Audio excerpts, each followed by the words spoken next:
Hello and welcome to Conscious TV. My name is Iain McNay and we have another programme today in our series about non-duality, and our guest is Roger Linden. Hello. Hello, Roger. Hello. And actually I don't know very much about Roger. There's 2 or 3 different people have said that we should talk to him here at Conscious TV. He's a very interesting chap, shall we say. And all I've had really to look through is 2 pages from his website. So I just met him for the first time a few minutes ago, but we'll see where it goes. So, one thing, Roger, I picked up this quote from your page on your website, which says, "It was 40 years before the penny finally dropped." That's right. So, yeah. what was the penny, and how did it drop? Well, after 40 years of seeking, of reading books, of meditating, of attending meetings, of thinking about and exploring the whole nature of reality, and particularly having a very strong desire for what I understood to be liberation. And that understanding had been based on experiences that I'd had as a consequence of meditation, and particularly through meeting a couple of people who spoke about non-duality. First was a man called Jean Klein, then somebody called Tony Parsons. And they'd been very powerful experiences, which I assumed were what liberation was, but both of those powerful experiences, which lasted for several days, they both faded.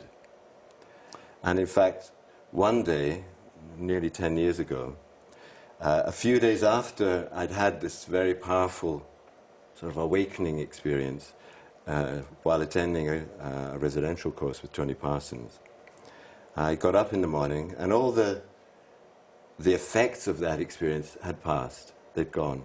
But what was the experience? What actually happened? Well, this was an experience where everything looked wonderful, very different from the way it had before. Everything was glowing. There was a lot of bliss. And I, as I said, just assumed this must be liberation.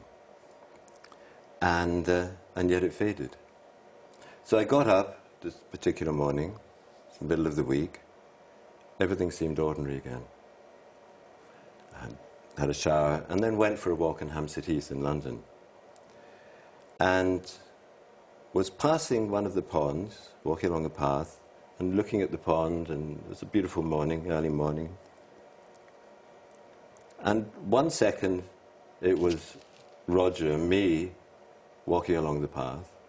And the next moment, it was as if something just dissolved. And it took a fraction of a second. And it was realized, oh, then there is no separate me. Everything that had been thought to mean that there was a Roger was simply something appearing in consciousness, in being.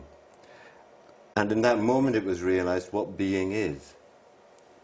And also that everything that had been believed up to that moment about the nature of being, the nature of consciousness, had been mistaken.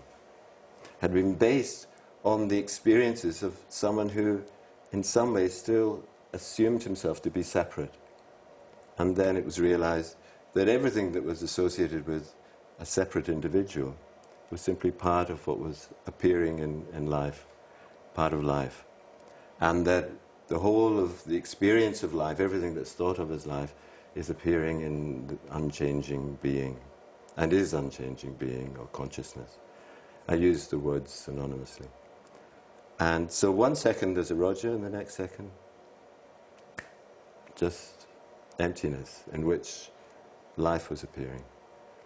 And after 40 years of really dedicated seeking, it seemed preposterous because, ironically, 40 years before I'd started reading books by Krishnamurti while sitting on Hampstead Heath, actually sitting up a tree on Hampstead Heath. So it happened in the same place, kind of It thing. happened less than a mile away, about half a mile away. And it had taken 40 years to realize that that which had been assumed to be a me, having the experience of sitting in a tree as a teenager, a 13-year-old teenager, trying to make head and tail of this book, that hadn't changed at all. That had been assumed to be the personal self was completely unchanged for the whole of that 40 years. And what had been realized in that moment was that it wasn't personal, it was non-personal.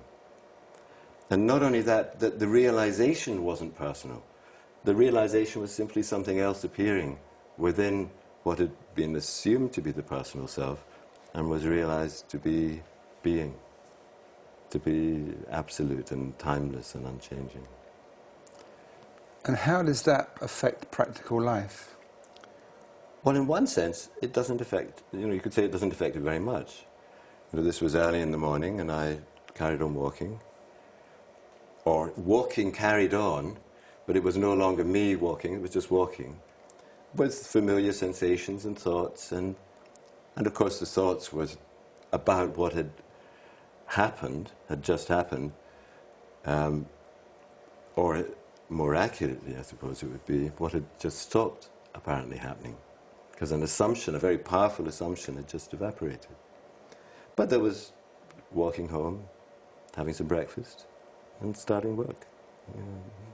An hour later or half an hour later. So is it like a kind of detachment? It's, funnily enough, although it could sound like that, it's the opposite of a detachment. Okay. Because when there's the assumption of a separate self, that assumption, and there's a little contraction that goes along with that, that assumption creates a subtle but very powerful sense of separation. And when it evaporates, then there's simply oneness, in which life is appearing. So there is, although life still appears as if there are distinct people and objects, what it's appearing in is oneness. And so there's no sense of separation or being an observer or detached in any way at all, quite the opposite. And how is it when you're with other people like that? Other people where it's happened, or other... No, other people generally. Let's say you meet somebody and they're in a distressed state. Right. Do you feel somehow an empathy with that, with the fact that they're in a distressed state because you feel a connectedness, or do you feel it's just part of what's happening? I'm not even sure what question to ask you about it. I'm just interested though. Well, of course it is part of what's happening, but a natural concern for what appears as someone in distress would be there. And the day job, if you like, is to help people to feel better. Both as I trained originally as a meditation teacher, teacher of TM, Transcendental Meditation, and then as a counselor and psychotherapist, and then as a Feldenkrais teacher, which is a way of working with people physically. And I continue to use those tools to help people to have a more comfortable, more enjoyable experience of life. So the particulars of earning a living and engaging continue much as they did before, even though it's realized that everything is simply an appearance within consciousness or within being. And that includes this and this and the studio and everything.